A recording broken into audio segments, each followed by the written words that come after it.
Assalamualaikum teman-teman Damaskus. Jumpa lagi dengan Bu Santi. Ini kok ada lampu kedap-kedip ya? Kita belum belajar apa ya?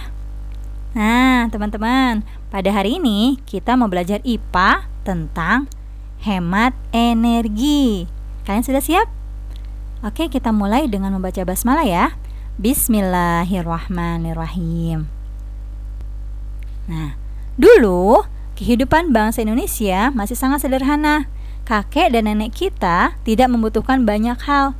Mereka sudah bersyukur jika kebutuhan pangan, sandang, dan papan terpenuhi. Berbeda sekali dengan saat ini. Bangsa kita semakin butuh informasi, hiburan, kenyamanan hidup, dan lain-lain. Untuk memenuhi semua kebutuhan dan keinginan itu, kita membutuhkan berbagai alat bantu. Nah, tentu saja alat bantu itu membutuhkan energi untuk mengoperasikannya. Energi dapat diperoleh dari berbagai sumber. Kita dapat memanfaatkan energi dari bahan bakar fosil secara langsung, misalnya dari pembakaran batu bara dan gas. Kita juga dapat memanfaatkan energi yang lebih praktis. Apa? Yaitu listrik. Nah, sekarang kita akan mempelajari tentang pentingnya listrik dan bahan bakar bagi hidup kita. Apa saja ya alat yang menggunakan listrik sebagai sumber energi? Kita lihat yuk.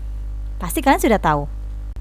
Nah, alat-alat elektronik ini pasti ada di rumah kalian. Ada lampu, televisi, radio, setrika, mesin cuci, kipas angin, dan masih banyak lainnya. Alat elektronik ini paling banyak digunakan di rumah. Di kantor juga ada, misalnya komputer, lampu, dan lain-lain. Alat elektronik membuat hidup kita lebih nyaman. Jika ruangan gelap, kita tinggal menyalakan lampu. Jika kita butuh informasi dan hiburan, kita dapat memperolehnya dari televisi atau radio.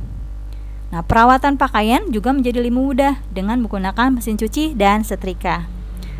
Tapi, penggunaan alat-alat elektronik di rumah bukan tanpa risiko. Maksudnya, alat-alat elektronik yang digunakan dengan cara yang salah itu dapat menimbulkan bahaya. Kecelakaan dalam menggunakan elektronik dapat terjadi, mulai dari tersetrum hingga kebakaran rumah. Nah, oleh karena itu, setiap orang harus memahami cara menggunakan alat listrik yang benar dan aman. Sekarang kita perlu tahu hal yang perlu diperhatikan saat menggunakan elektronik. Apa saja? Kita lihat ya. Yang pertama, saat menyentuh alat elektronik, tangan dan kaki kita tidak boleh basah.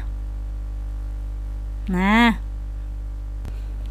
sebenarnya tubuh kita bukan konduktor yang baik, tapi saat kulit kita basah, tubuh kita menjadi lebih mudah mengantarkan listrik. Lalu yang kedua, pastikan tidak ada air di sekitar stop kontak. Air itu adalah pengantar listrik. Oleh karena itu, kamu harus yakin bahwa stop kontak tidak basah atau tergenang air. Air yang berhubungan langsung dengan stop kontak dapat mengantarkan listrik. Hal ini harus diperhatikan terutama saat terjadi banjir. Saat dilanda banjir, aliran listrik di rumah harus dimatikan, ya. Caranya dengan mematikan saklar pada meteran listrik. Berikutnya, jangan memasukkan benda apapun selain steker ke stop kontak. Stop kontak menjadikan listrik yang siap mengalir. Jika konduktor, misalnya logam, ditusukkan ke stop kontak, maka pada saat itu listrik mengalir ke konduktor yang dapat berpindah ke tubuh kita. Jika ini terjadi, saat itu juga tubuh kita tersetrum aliran listrik. Yang keempat, jangan menggunakan alat elektronik rusak atau kabel yang terkelupas. Kerusakan alat elektronik dapat mengakibatkan hubungan singkat atau disebut juga korsleting. Korsleting dapat mengakibatkan kebakaran. Kabel yang terkelupas dapat mengalirkan listrik ke sekitarnya. Jika tanganmu menyentuh bagian kabel yang terkelupas, kamu langsung tersetrum aliran listrik itu. Lalu berikutnya, jangan memperbaiki sendiri alat elektronik yang rusak. Jika alat elektronik di rumah rusak, minta ahli elektronik untuk memperbaikinya. Listrik dapat mendatangkan bahaya jika kita kurang paham cara menggunakannya. Oleh karena itu, jangan main-main atau mencoba sendiri jika kita tidak mengetahui cara kerja alat itu dengan baik. Nah, sekarang Penggunaan bahan bakar. Selain listrik, manusia juga menggunakan bahan bakar sebagai sumber energi. Bahan bakar yang digunakan antara lain gas yang biasa digunakan untuk bahan bakar kompor. Lalu, ada bensin yang biasa digunakan untuk kendaraan bermotor seperti mobil, motor. Lalu, ada solar yang biasa digunakan untuk bus dan truk. Listrik tidak dapat kita ambil langsung dari alam. Listrik dihasilkan dalam stasiun pembangkit listrik. Ada stasiun pembangkit listrik yang memakai energi alternatif seperti energi air, angin, dan matahari. Tapi ada pula stasiun pembangkit listrik yang menggunakan bahan bakar batu bara, minyak bumi, dan gas bumi. Bahan bakar ini digunakan untuk menghasilkan listrik. Akibat dari proses yang rumit dan sulit, maka biaya pengadaan energi listrik menjadi tidak murah. Oleh karena itu, biaya penggunaan listrik semakin lama semakin mahal. Nah, persediaan bahan bakar fosil juga amat terbatas. Proses pembentukan kembali bahan bakar fosil ini amat lama, sekitar jutaan tahun. Jika kita tidak menghemat penggunaannya, bahan bakar itu jelas akan habis sebelum bahan bakar baru terbentuk.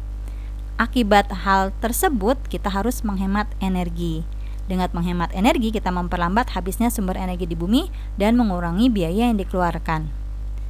Nah, kalian mau tahu bagaimana cara kita menghemat energi? Cara menghemat energi yang pertama, matikan lampu dan alat elektronik jika sedang tidak digunakan. Yang kedua, gunakan alat elektronik yang kira-kira sama fungsinya, tetapi hanya menggunakan sedikit energi. 3. Gunakan lampu hemat energi. Dan yang keempat, matikan kompor segera setelah selesai memasak. Ini adalah cara kita untuk menghemat energi. Nah, demikian materi hari ini tentang hemat energi. Dari materi ini, Bu Santi harap kita sama-sama bisa untuk menghemat energi dengan cara yang sudah Bu Santi paparkan tadi. Dengan hemat energi, kita bisa menyelamatkan bumi untuk masa depan kita dan anak cucu kita nanti. Oke, demikian dari Bu Santi. Mohon maaf bila ada salah. Wassalamualaikum warahmatullahi wabarakatuh.